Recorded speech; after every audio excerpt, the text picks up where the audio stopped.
Hi everyone, welcome back to your channel. Uh, I'm here with another tutorial. In today's tutorial is about the ThingSpeak.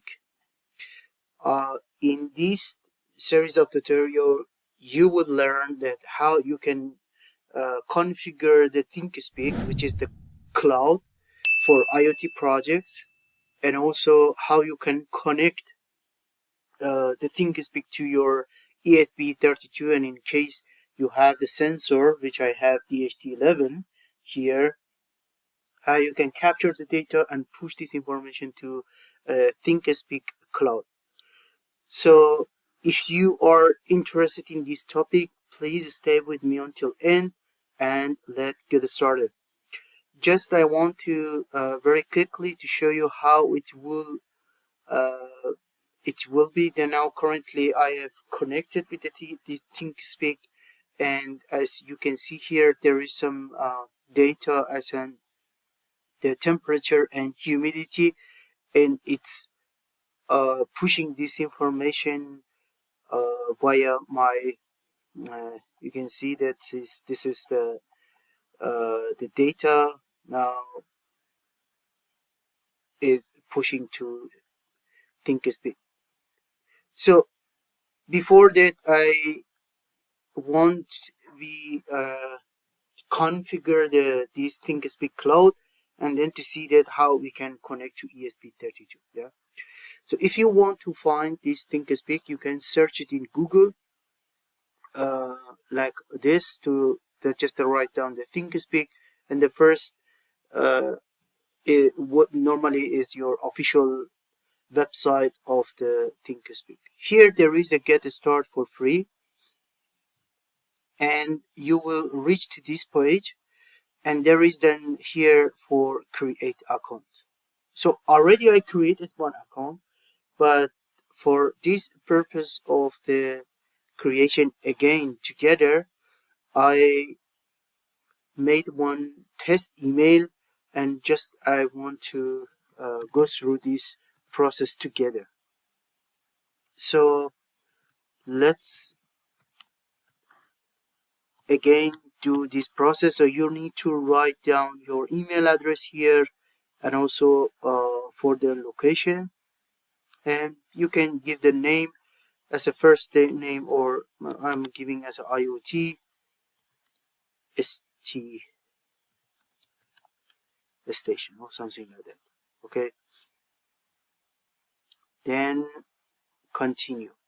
When you continue in this stage, it will send you one authentication email to your particular email which you already have. So I have the email here, and I'm trying to, oh, here you go. You will find this email for verification. So you need to verify this email address, and now already it has been verified. Okay, then you need go to sign in here.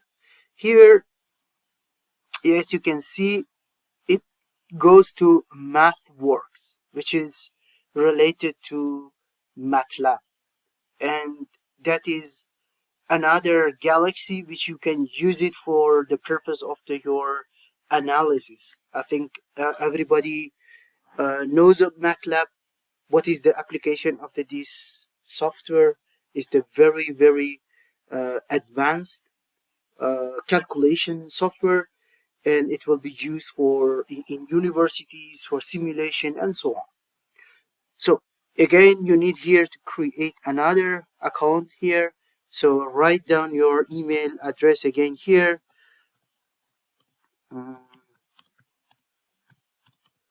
That's me.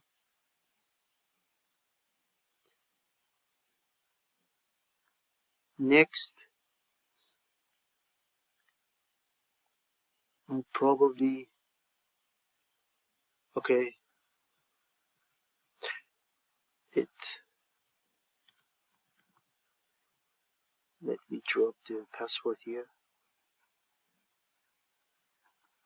Next. So you need to enter one code here. Let's get back to email. it's in another code. Okay, this is the code, and I accept. I think we don't need this. Oh, need it.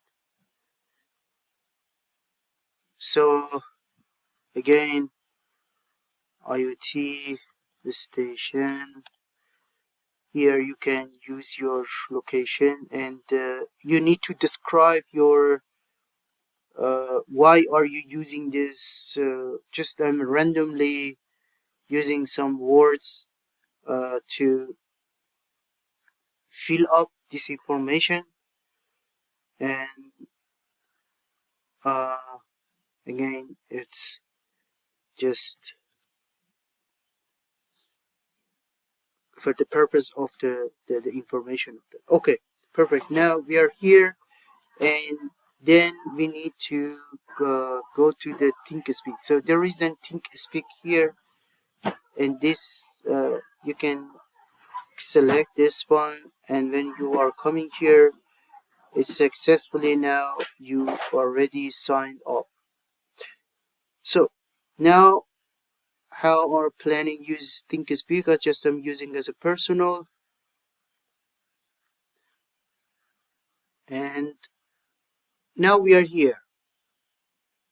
When you are here, you need to make a new channel, and this channel is the purpose for creating the cloud, and then uh, also you can connect with your ESP32. Yeah, you can create several channels. So let's create another channel here and give the name as a ESP32 communication.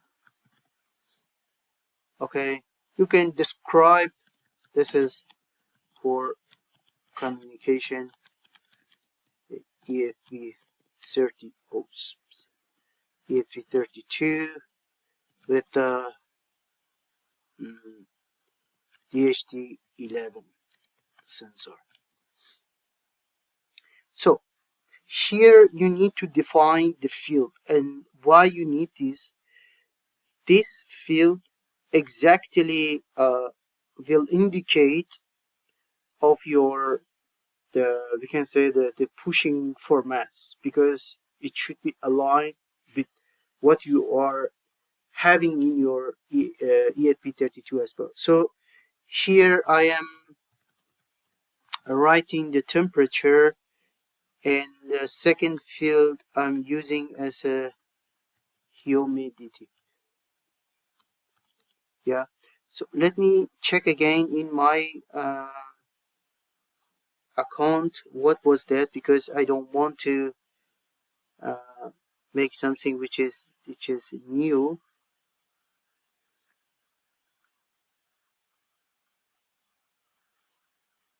Yeah, it's okay. The temperature and humidity. Okay, perfect. So I have the temperature here and humidity as well.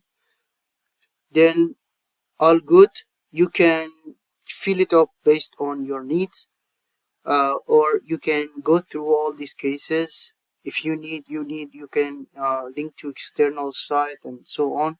But to be honest, I didn't use these options, and maybe later I will work on that one to find something interesting. Then I will inform you. But so far, I didn't find, because I uh, I was not interested on those items, except maybe someone need for show the channel location, because in upcoming uh, minutes I will explain that also there is the API you can capture the information. Maybe this will be useful for that part, but rather than that one, nothing. So you can save the channel, and then you already have the two fields for temperature and humidity here. So let's show you again something in my channel, it's mhm.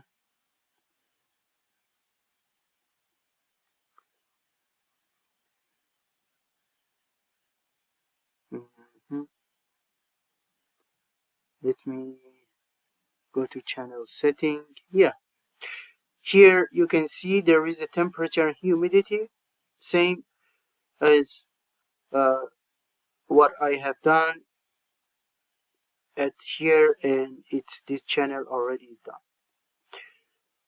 So the next item, which is also necessary to consider, is about the API. When you create your channel, you already have the place for the API key.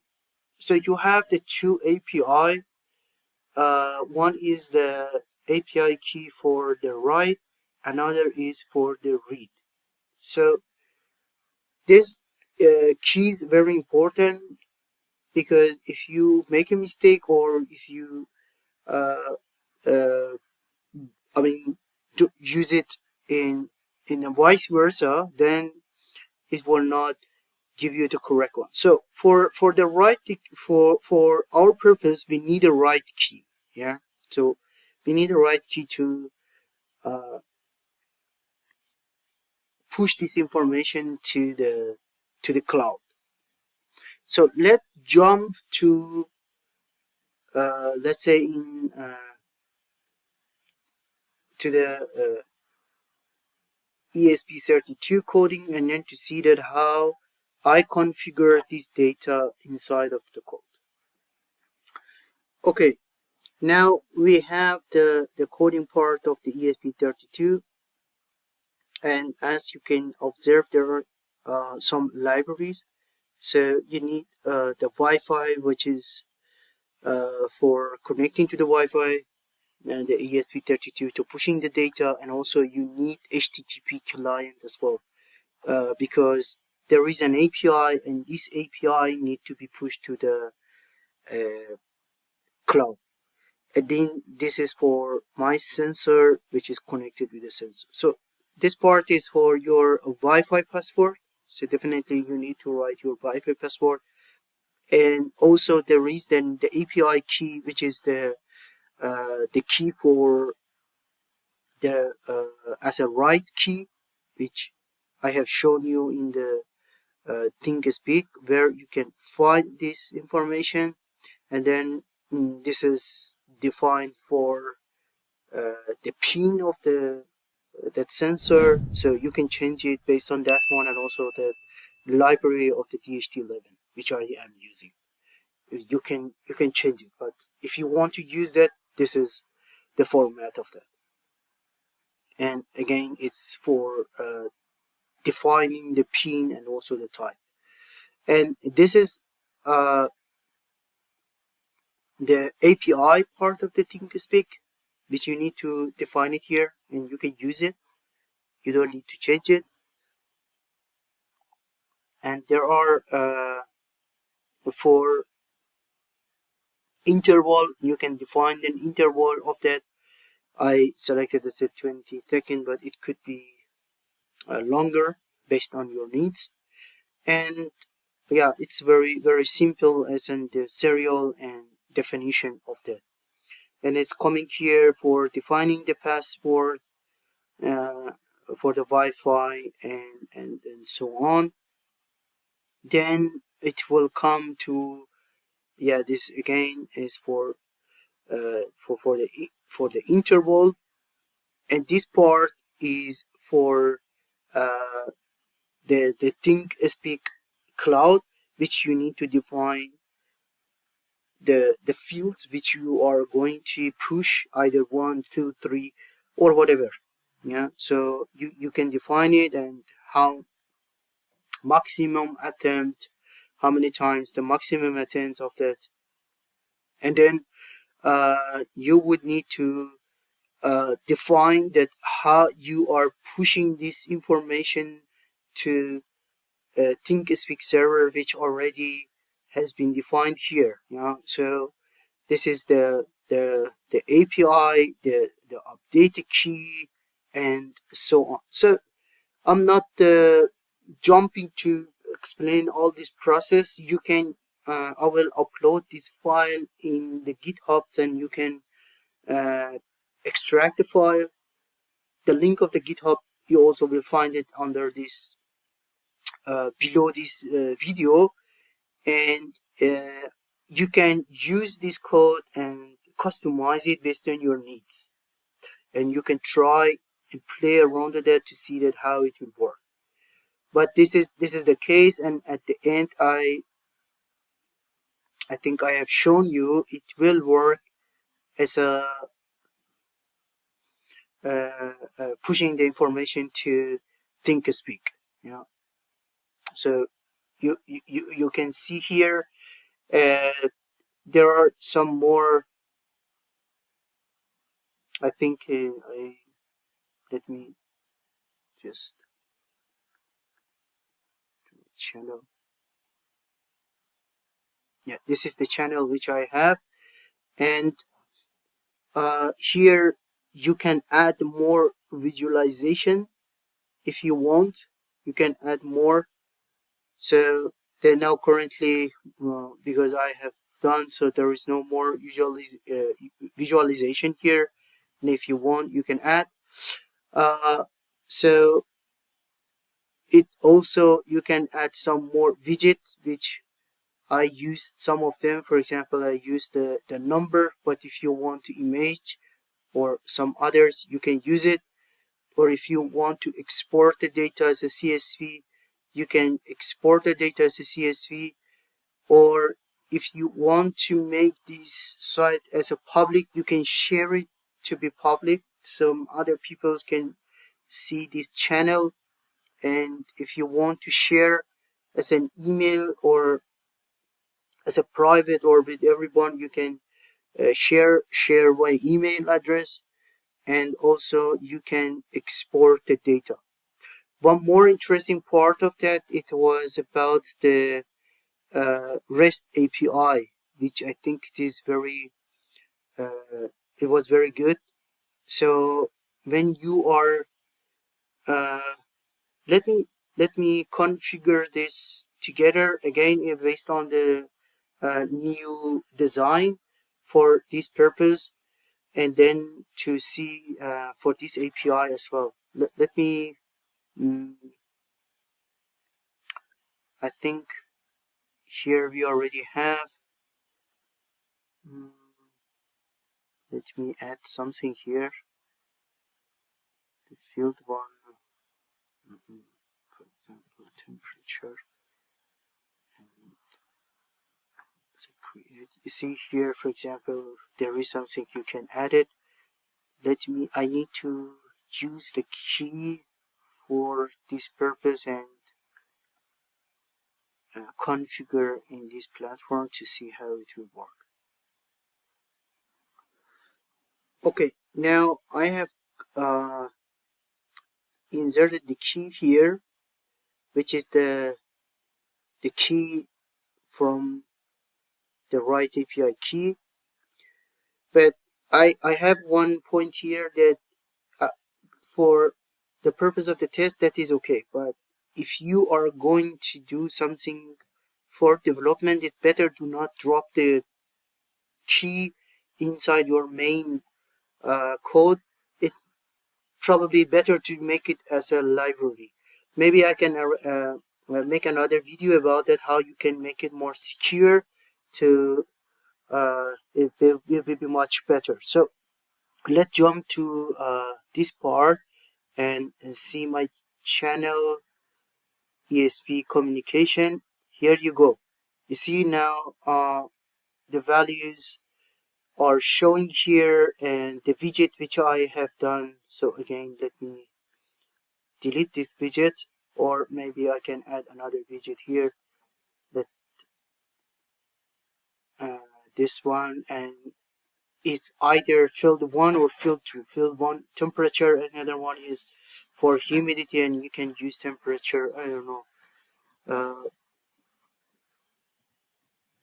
just use a C. Yeah, then we can use it again. Temperature here, and if it's a decimal, you can make it how many decimal it need. Here you go. You see, so you can easily configure in your environment and to see that how it will work. Another point which I found it's interesting, it's about the API request. So you have the API for the write and also read channel. So you can use this API to read the channel, read the field. So let me just use that one for one of the case which I have done before. So I'm going to drop it here and then to see what will shown here. You see here, it give me the information for the for the temperature. Yeah, for the temperature, it give me the information as an API. So it's a very interesting because you also have the capability of the API, and you can use this method for connecting with the third-party system, and also give this up information in another UI if you are interested in that one. I mean, combination and connect with other third-party system. There's also the reason capability on that one. Okay, I think our session now is completed and we reached to our target. Thank you for watching this video. If you think this video was helpful, please don't forget to like button, and if you didn't subscribe, please do subscribe and help me to promote my channel. If you have any comment or question, please do not hesitate to drop your comments or question in the comments below. Definitely I will look at your comments and get back to you, or in case it needed some tutorial to be created, definitely I will do that. Thank you again and see you in the next one.